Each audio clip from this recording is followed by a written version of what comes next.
Córta álainn déanta agam sa studio rinne mé beagganí níos luithe aniu Bóin dé álainn agus tá sé seo éascaile déanna sa bháile mar bhfuil córta déanta agat hena féin. Daim si mé pís a pop darug mar sin díl mé ina gála agus an sin haring mé crí nu cinál imlína do crí an lehanach mar sin. An níis ní gádam ach an crí gearra amach agus an sin bé cinál curp den Bóin dé agan agus tá ciorcail gobha agam comá ceann atá níos mó feici tú an seos mo cór agus cín atá beagganín níos lú comá.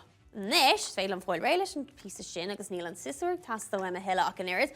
Tá crí agam, féil am sin a oscailt agus an níis tá méid chun an ciorcail seo a óil agus tá méid chun glú a chur chuid go, díreach mar sin, agus a gramú den fápar, den crí mar sin, agus an níis tá ceann ag an Bóin dé ach tá súla ag tastal waith freisin mar sin.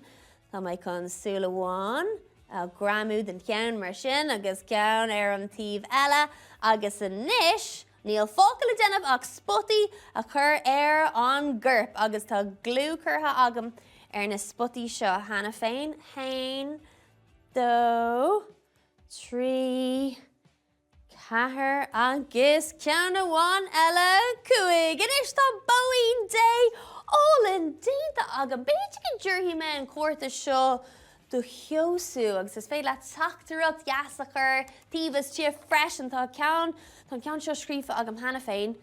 A cheosú tá tú comhtholainn le cáca seachláide.